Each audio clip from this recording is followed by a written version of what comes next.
Sure. Thank you. Really, want to start with saying how much I appreciate our seniors. This is the last game for them to play at home. Hopefully we'll send them off the right way. They've been very instrumental in helping us win a lot of football games over the past several years. Obviously, this year has been very frustrating, has not gone the way we wanted to. It's been very well documented how different it is and unsettling it is and disappointing. So hopefully we could finish up the right way.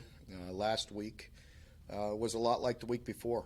Did some really good things, played extremely hard for a while, did not execute in critical moments, and didn't play a good second half, and that needs to be addressed. We got to work extremely hard this week to make sure we play a complete game and finish and play two halves of quality football. So hopefully we will build on that and get better and move into the future the right way. So we are looking forward to this game, and again, really want to say how much I respect and appreciate our seniors.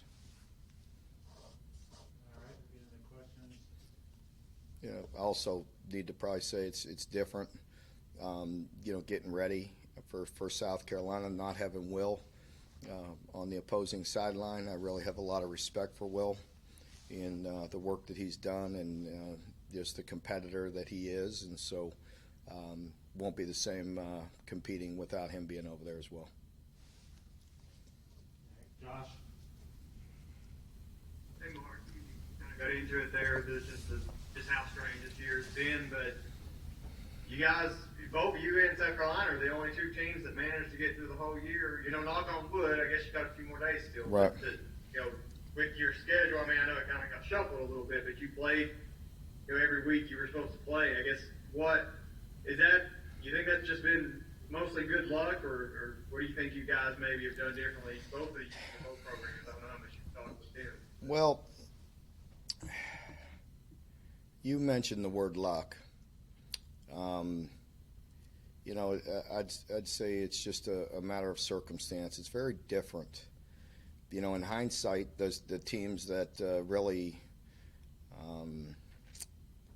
don't want to use the word exposed, but that kind of used the herd immunity and got a lot of guys, that contracted it a lot early, were able to overcome it. We were very, very good for a long, long time. And then it hit us, and it hit us at a very bad time. When you're already thin and beat up at the end of the year and you're playing two of the top 5 or 6 ranked team in the country, that's not when you want to be thin. So it's just circumstance. It's just what it is. It's strange. I know we worked extremely hard to keep our players safe and to adhere to the protocols that were in place. It's hitting us. I see other guys canceling. I hear teams canceling day of, and a player here, a player there. Shit, we have 26, 27 people in this building that have it right now, but we're still competing, and we're playing by the rules. And again, we're not going to duck anybody. We're going to play, and that's the way I've always been. That's the way we're going to do it. John Hale?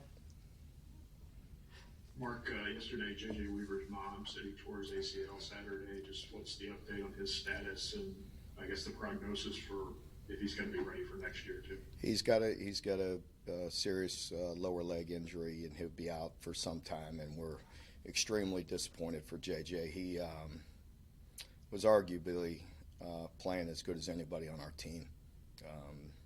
So it's disappointing. J.J. is in good spirits. He will return. He will overcome this injury. Many people have the injury that he has, and he'll get back. Our docs will do a great job. He'll rehab extremely hard. He'll be back. It'll take some time, but he'll come back at full strength. And it is disappointing to see a young man play so hard, so physical, so talented. It's very disappointing. John Clay? Mark, obviously Kelvin Joseph is a very talented player, but he's also shown some immaturity at times. How do you approach his development going forward? Yeah, I mean, I got to continue to do the best I can, John. It is not, as you know from covering us, it's not the way we want to represent ourselves at times with the penalties and the undisciplined plays. Kelvin's a competitor. He understands once you talk to him and get him on the side and visit with him, but he gets very competitive in games. But some of it is absolutely unacceptable. Like the one play on Saturday. There's no excuse. Can't have it. It's totally unacceptable, and it'll be addressed. And it won't happen for a long time. I can promise you that. Kelvin's still relatively new to our culture and the way we do things, and we'll continue to teach him. That's our job, is to coach and to teach and to bring guys along. So we'll continue to work with him. Larry? Mark, I know you said you don't want to duck anybody and you're keep playing, go right along.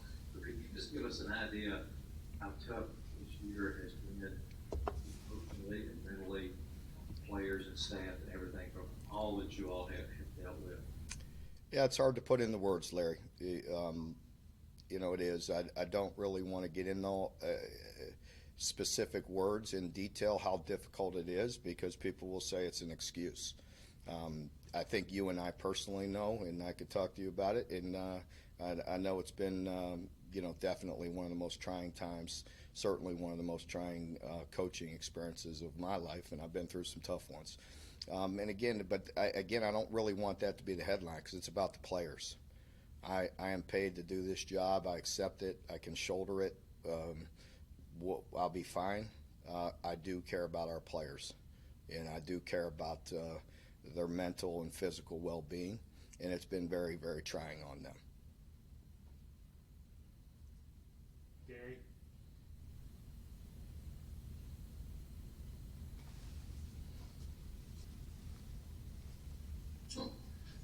And Mark, you were talking about not ducking anybody, just like Larry had asked. But I mean, what does it say about your players' resilience that, in spite of all the issues that you have gotten to this point in the season, through it, even with the losses? It says a lot, because we haven't had one player opt out. We haven't had one player quit. We have had players not play to the standard that they expect of themselves and that we expect of them. That's coaching. That's us getting through it. That's dealing with circumstances. Some people deal with things better than others, but I still love each and every one of them. And, they have really fought. And I think it does say a lot about us, because it's really easy. Look around the country. It's really easy just to say, I give, I submit, I quit. And look for a rock to hide under, but nobody's doing that here. And we're not going to do that, and I appreciate that, and I respect our players, and it says a lot about them. We're playing hard. We need to coach better, and we need to execute better in moments, but I do love this team. Lonnie?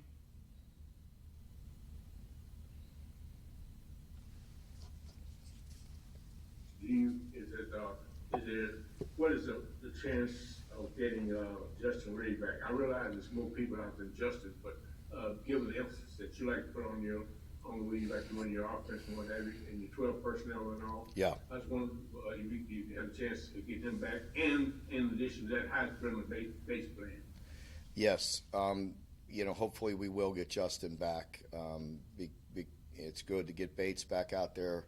Last week, obviously, Keaton's playing very good football, and you're right, Lonnie, 12 personnel is a big part of our offense, and we do have a good chance to get Justin back this week, so that'll help.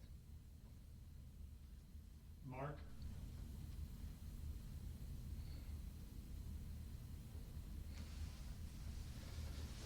Sorry. Mark, two things about your seniors. Have any of them indicated, or do you expect any of them to use the free year and come back? And secondly, could you talk about just the three offensive linemen, Landon, Drake, and Luke Fortner, and what they've meant to the program? Yeah, the seniors, we will have some discussions next week. I'm waiting until the season's over, and we'll talk with some of the seniors. I've had brief conversations with some of them, and we'll address all that next week. But Luke, Drake, and Landon, and Darian, I hope Darian comes back for another year.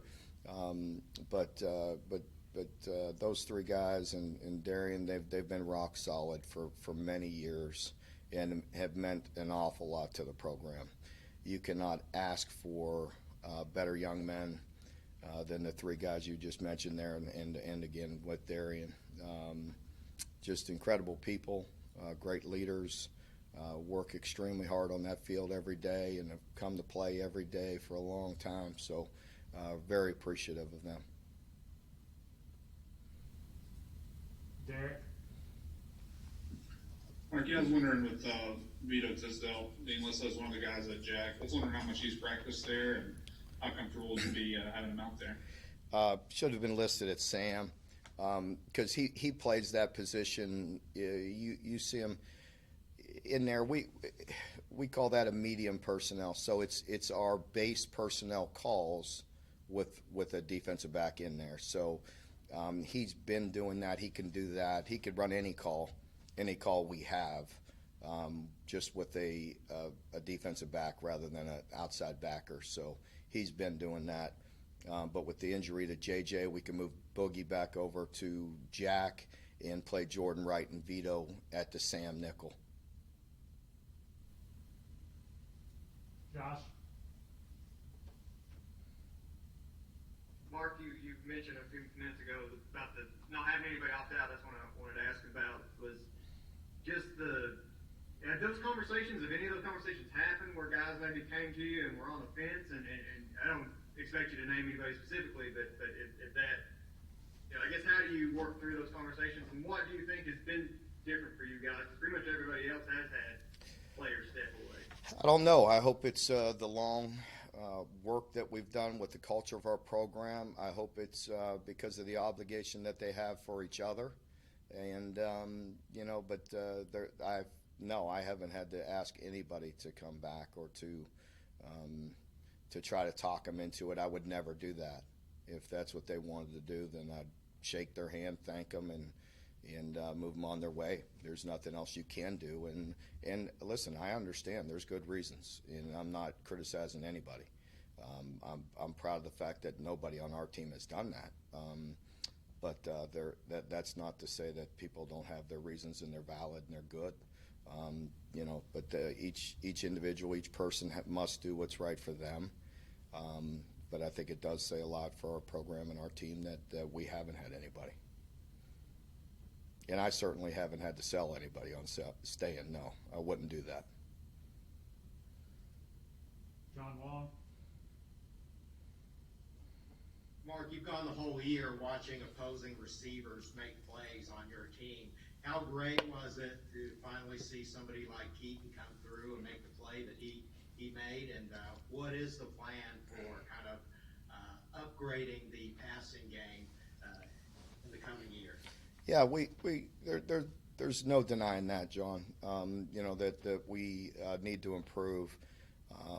I appreciate Keaton and all of our players. I'm going to tell you, even our receivers, I know they haven't received the football as much as they'd like, but I promise you, quite a few of those guys I really have a lot of respect for. They're really battling and working hard and still trying to improve and get open and get the ball. And I really do appreciate those guys. And we do need to get better. There's no denying that.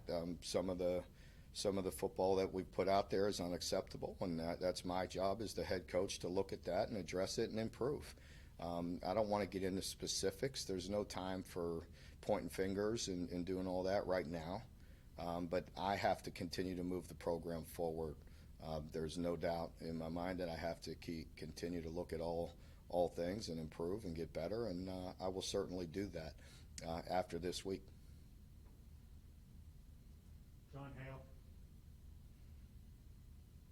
Mark, obviously quarterback play has been such a conversation piece all season, but going into presumably what will be his last game in Lexington, what do you think Terry Wilson's legacy should be in this program? I think it should be that he did everything he could for this program. He's a young man that helped us win 10 games. That there's no taking that away from him. And that's I'm talking about him. And him being a starting quarterback as a sophomore and leading us. I'm off there. I don't know if the whole TV went off. Still on this. Guys, hear me? Can you guys hear me? I cut out. We can hear you. Okay. There's always a little bit of technical issues here, but Terry, again, I think he's a guy that laid it all out on the line for his team each and every week. None of us are perfect. That's a hard position to play. He came back from a very serious injury, and he gave it everything he has, and I greatly appreciate that. There's frustration at times at every one of our positions. Quarterback, there's a bullseye on you, and all eyes are on the quarterback each and every down, and so I think he's handled that very well, and I appreciate that from him. John Clay? Mark, obviously South Carolina hasn't had the season they wanted to have either, but can you talk about Kevin Harris, what kind of running back he is, and can you also talk about, they made a change quarterback with Luke Doty. What have you seen out of him? Yeah, I see a guy that's very talented. Obviously, they a young player that they want to get some snaps and get some reps, and you can see the talent in there. And with Harris, one of the top, I want to put 2, 3, 4 backs in this conference, and that's saying a lot. He is hard to get down. Runs exceptionally hard. I think they do a really good job blocking. Really respect the way they put a hat on a hat and run very physical. They block physically, and he runs tough as well. Nick? Obviously, there's been a lot of crazy stuff this year, but you can't necessarily eliminate it. But if you win the final game of the year against a divisional opponent, it can do a lot for you, especially building momentum into the offseason. Do you stress that going into the week that you can kind of wipe the slate clean if you end the season on a high note? Well, I think you address it each and every week, and this is the last week. That's the situation, as you know. I've talked about it before, but I mean, each situation, each week is different. What you're talking about is a fact. That is, it is our last game of the year. It is important. It's important for our seniors to go out the right way. Our motivation is different each and every week, but certainly that is a part of it. You definitely want to end the right way. I think each and every year you could go back and look at what if, a play here, a play there, a game here, a game there, and sometimes it could totally change the outlook of a season. The margin for error this year with playing 10 conference games, you could see the toll that it's taken on many of us programs in the SEC. It's difficult. And anybody that was crying for more conference games better take a hard look at what happened this year to the league. So it is important to go out with a win. And as I also mentioned all year, each week we hit the reset button, and it's extremely important to try to go 1-0 that week. And so it's a big game for many reasons. Gary? Mark, what areas do you see encouragement? I mean, you talked about improvement, but what areas are you encouraged by even with these last couple of games? Well, I think it's the effort is the big thing. We're not 100%, believe me. There's some guys that need to look at this film and need to evaluate themselves and to see if that's everything they have. We're not perfect, but there's a lot of guys that are. In a difficult situation, in a trying season, I see a lot of great effort, and I still see a lot of great leadership, and that makes me proud. All right, we've got 3 more. John Hale, then Josh, and John Wall. Mark, there's been some speculation just because of the virus and all the protocols that not everybody will accept bowl bids this year if they get them. Will you all definitely play in a bowl game if you have the opportunity to do that? I'm not sure. I really haven't addressed that yet. I need to visit with our team. I think, the biggest thing would be the mindset of our team and to make sure that they would be all in and want to do that. I certainly would want to, and I think our staff would, and our administration. There's going to be a lot of teams playing in bowl games with 3 and 4 wins, and so, we need to win this game. That's for sure.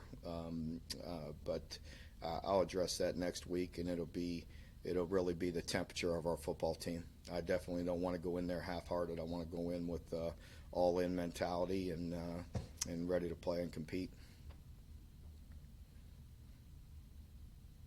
All right, John Wong, and then we'll wrap up with Josh. Hey, Mark, I know these types of interactions between coaches occur on the sidelines all the time, so I don't want you to take this the wrong way, but the camera did pick up a pretty animated conversation between you and Eddie and Vince.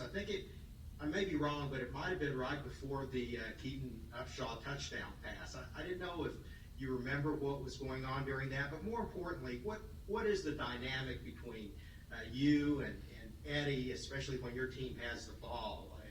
Are you letting Eddie just call all the shots, or you just step in when you need to? How does that work? We had a discussion at that point in time, but animated or hot or hostile, absolutely not. Intense, maybe. But no, that was a very good discussion there.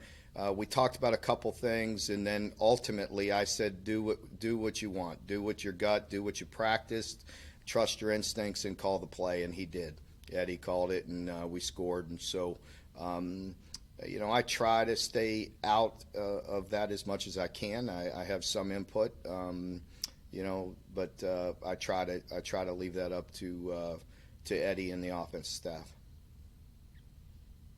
All right. Josh, bring us home. Mark, you mentioned earlier the second half, last couple of weeks has been, and then maybe even going back to Vanderbilt, it's kind of, it's not been what you wanted. Is there anything, when you watch those tapes, is there anything like a commonality that you're seeing as far as those breakdowns? I think a big piece of it is again, I mentioned it, but it's not complementing each other. One thing that I get a lot of compliments from other coaches or other coaches point out to me is how well our team generally complements each other, the way our style, the way we've played the past couple of years. This year it hasn't been on point, and I think sometimes in the second half it's a great example of that, and that's something that I need to address. We need to get better, and that's on me. So I don't think you have to, when you're playing the teams that we've played the past 2 weeks, you've got to be on point. You got to be perfect in.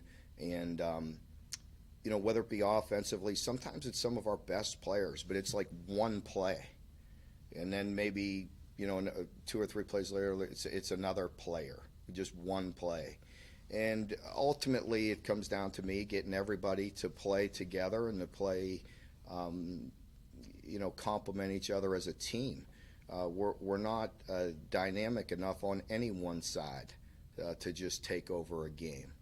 And so we need to play well together, and we haven't done that. So that's up to me to go back and to find the right recipe to help us win games, because obviously this one this year did not work, and that's on me as the head coach. All right, everybody. Appreciate it. We will see you